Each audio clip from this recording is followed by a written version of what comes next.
Soalan daripada anda semua tadi. Ada soalan-soalan lain? Datuk Seri, Ya.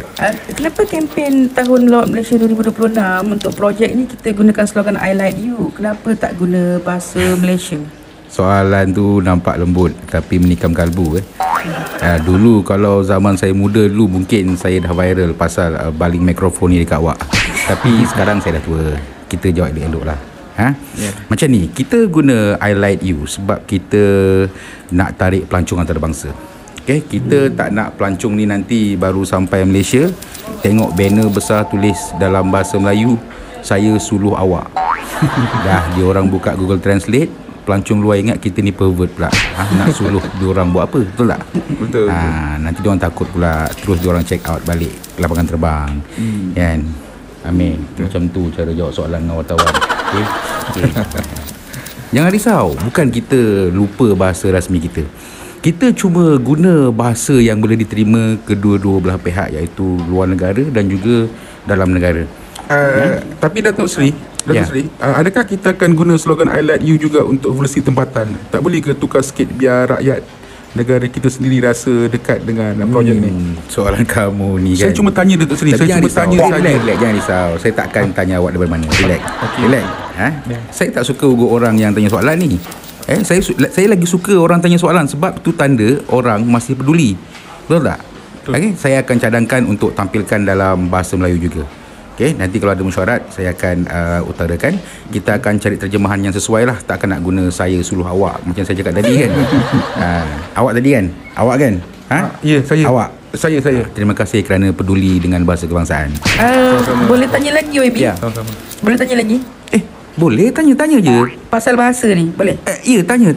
Boleh tanya, jangan takut. Okey. Jangan takut. Okey, dalam konteks demokrasi dan kebebasan media, wartawan berhak tanya. Itu kan kerja korang untuk soal benda yang mungkin orang lain tak berani nak tanya. Betul tak? Betul. Saya pula sebagai penjawab awam tertinggi, kenalah profesional, kena matang dan terbuka. Kalau kena kritik, kita kena terbuka. Bila nak tanya ni. Tapi saya fahamlah bukan semua orang boleh kawal muka masa di soal wartawan kan. Ada menteri bila ditanya terus tanya balik awak daripada mana. Itu semua bullshit lah. Lepas tu cakap nak call ketua editor bagai, saya takkan call ketua editor kamu. Paling-paling pun saya akan call editor video saya je. Suruh dia edit ke zoom dekat sikit muka saya hari ni pasal saya nampak handsome hari ni. Okey, Datuk Seri, tapi adakah Datuk Seri rasa sesuai gunakan slogan Inggeris tu? Sedangkan Tahun Laut Malaysia ni kita nak pelancong tahu bahasa kita. Kenapa tak guna saja kami terangi anda dan I Like You tu kita gunakan sebagai secondary slogan? Bukankah sepatutnya kita ketengahkan identiti kita? Apa pendapat Datuk Seri? Betul. Okey, betul juga, betul. Okey, pelancong datang sini nak tengok dan juga nak dengar benda-benda yang asing bagi dia orang, betul tak? Itulah tujuannya pun kita pergi melancong. Betul. Ni pelancong US sampai Malaysia pun kena dengar bahasa Inggeris juga. Baik dia orang pergi Disneyland. Betul tak? Tu saya setuju. Tapi jawapan saya dalam hal ni mudah sajalah. Ini adalah national interest. Okey, bila program ni berjaya, maknanya negara kita berjaya dan membawa keuntungan kepada negara kita sendiri. Macam tu cara jawab ni. Datuk Seri, national interest sepatutnya melindungi kepentingan rakyat, bukan melindungi keputusan yang rakyat persoalkan. Wah, kena aku hari ni. Ni kalau awak tanya dengan kawan saya lagi seorang dalam kabinet tu, confirm dia melenting ni. Confirm. Awak tanya saya tahu. Itulah. Tapi apa pun keputusan dah dibuat dan ini semua mengambil kira kebolehanjayaan projek ni. Okey, harap kamu semua fahamlah ya. Terima kasih atas pandangan semua. Datuk Seri, Ya. saya nak tanya, macam mana Datuk Seri boleh bersabar dengan soalan-soalan yang macam tu? Oh, jadi korang semua ni uji aku ke apa? Okay, projek ni melibatkan identiti negara. Jadi soalan tentang penggunaan bahasa kebangsaan ni memang wajar ditanya. Okey, kalau saya rasa ada alasan kukuh, contohnya untuk pasaran antarabangsa yang saya cakap tadi, saya kenalah terangkan dengan matang. Bukan suruh jangan besarkan isu ni. Betul kan? Saya menteri mah. Kalau saya tak nak korang nampak seolah-olah saya ni tak bersedia menjawab soalan ataupun tak faham sensitiviti bahasa kebangsaan.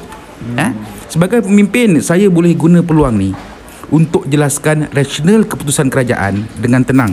Okey, saya tak nak nampak jawapan saya ni macam cubaan untuk menekan kebebasan media ataupun menakutkan wartawan lain daripada bertanya soal kritikal kan. Soalan-soalan kritikal lepas ni. Okey, saya tak nak macam tu.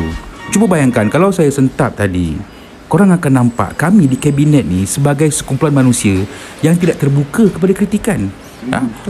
Orang daripada luar pula nampak kerajaan tak mesra media dan tak batang berdepan soalan sensitif. Okay? Ni pegawai-pegawai saya ni bawah kementerian ni, apa yang dia orang belajar daripada saya? Tahu tak? Apa kau belajar daripada kita orang? Buat apa terangkan kalau boleh ugut. Tengok. Ni siapa ajar ni? Okey, baiklah. Terima kasih YB atas belum habis lagi. Saya nak bagi tahu yang saya sebagai menteri boleh tak setuju dengan soalan. Tapi saya tak boleh ugut. Okay, saya tak boleh ugut wartawan. Dalam komunikasi rasmi, kuasa tak boleh ganti hujah. Okey, tapi kalau saya tenang dan jawab dengan berhemah, saya akan nampak bijak. Okey, sebagai seorang menteri. Tapi bila sampai saya mengugut, maknanya saya takut. Harap saya nampak bijak lah hari ni kita boleh bergurau, okey, boleh berdebat, tapi jangan sampai malukan orang lain. Soalan-soalan daripada kamu semua ni bermaksud kamu semua masih peduli. Okey, kalau tak ada yang nak tanya, itu tanda lagi bahayalah. Itu bahaya sebenar kalau tak ada orang tanya langsung. Takut ada kesilapan daripada kami yang kami tak perasan, dan itu lebih membahayakan negara. Okey, dah, tu je. Ada apa-apa soalan lagi? Senyap je, takkan takut kot. Jangan takut. Saya takkan call ketua editor kamu. Jangan takut. Kalau saya call pun pasal saya nak suruh naikkan gaji kamu sebab berani tanya soalan yang ramai orang takut nak buka mulut. Mantap Pak Bu. Terima kasih. Saya daripada Kementerian KPKTS, Kementerian paling kuat tahan sentap. Hey, stop scrolling. Unify tengah buat benda paling gila untuk tahun 2025. Pasang internet, dia bagi kau TV. Kau pasang internet, dia bagi kau iPad. Kau pasang internet, dia bagi kau bill free sampai 6 bulan.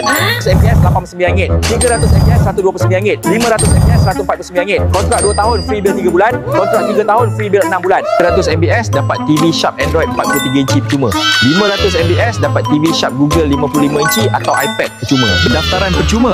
Modem router percuma. Pemasangan percuma. Kau nak apa lagi? Internet 24 jam laju macam roket. Tapi port terhad. Kau lambat, menangis tengok jiran tonton Netflix dekat TV free dia. Klik link ni sekarang sebelum aku ambil TV kau. Baik korang tekan link. Penat aku bercakap sampai berubah muka dengan suara aku.